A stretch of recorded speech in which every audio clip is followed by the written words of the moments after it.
Alright, the Super Adventure Box Festival ends on Tuesday, so today we get the final rewards vendor rolled over for you to spend your bauble bubbles one more time. And nothing much changed to the order of profitability, by the way, except maybe for the Amalgamated Draconic Lodestones overtaking the Golem-Buster weapons lockers, and if you decide to pick both up one final time, I'd actually advise you to hang on to them for a couple of months, as their prices dropped quite significantly over the course of the festival. Establishing a timeline for when it's best to sell your Golem-Buster weapons locker is gonna be a bit difficult due to how little data we have. But if you look at the Draconic Lodestones, you will see that usually they recover by mid-July. So keep them in your materials tab and wait for the market to recover so you can get an extra 2 to 3 gold per Lodestone. The Generation 1 chests dropped slightly over the course of the festival as well, but they already seem to have rebounded as their demand skyrocketed, so I guess it's fine to sell those straight away. And neither the Mystic Coins nor the Amalgamated Gemstones dropped as much, so either use them or sell them whenever. I've also already mentioned this last week already, but all 4 of the holographic superfoods aren't worth getting from the vendor, as they will all lead to a significant loss. But it might be worth picking up a couple of stacks of every single one but the apples, as those already seem to have rebounded from the trading post, and flipping them in a couple of months time, as just like the Draconic Lodestones, they seem to be recovering by mid-July if we can rely on previous year's data.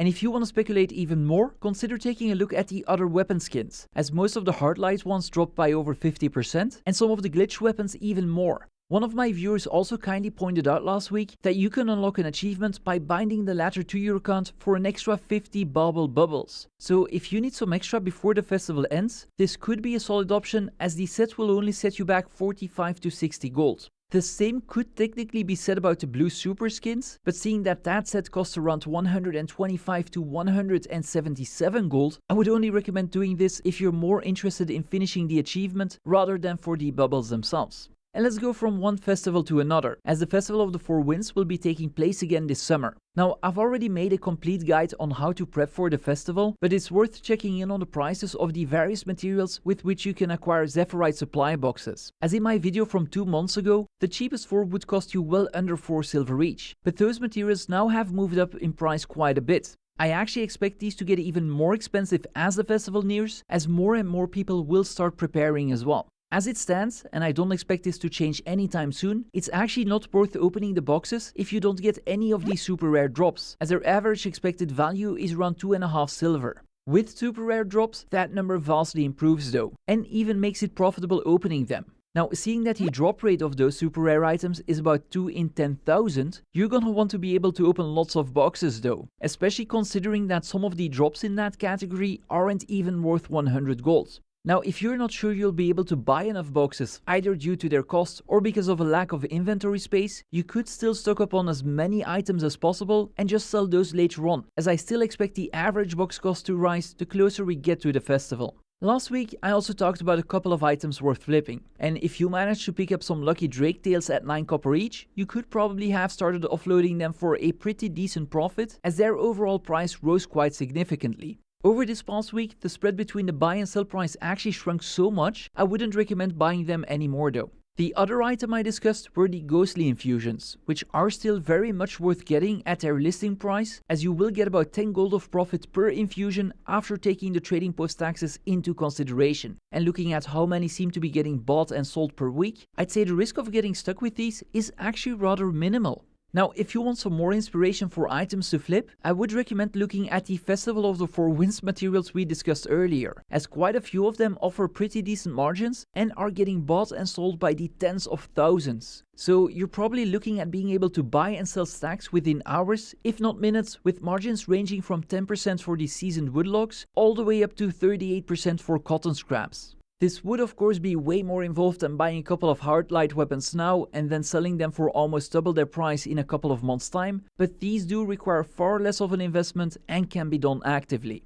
Now, if you'd rather add some mystic forging or crafting to the mix, then it's worth pointing out that rolling for Amalgamated Gemstones is still extremely profitable at the moment. The main challenge will be picking up enough doubloons, crests or orbs, but at these profit margins, you can probably overspend a bit and still come out way ahead for some easy profit. One other method of making consistent gold I don't talk much about, outside of maybe mentioning it on my stream or on my Discord, is by buying certain Agony Infusions and crafting those to the next tier to then sell them for profit. You won't be getting any instant profits this way, as you will need to order and then list them for it to be worth it. But crafting a +9 infusion, which sells quite frequently, as this is what most people will put in their Ascendant gear, currently will net you around 30 silver of profit after trading post-taxes. So if you have some extra budget, consider listing some orders for +8 infusions. Craft those into +9s, and once they sell, just start the cycle all over again. You will notice that some of the higher tiered ones offer even better margins, but do note that not all of them will sell as fast, as generally people will only want the +11s or the higher ones for some of the Fractal God achievements, as opposed to needing them for being able to run tier 4 fractals.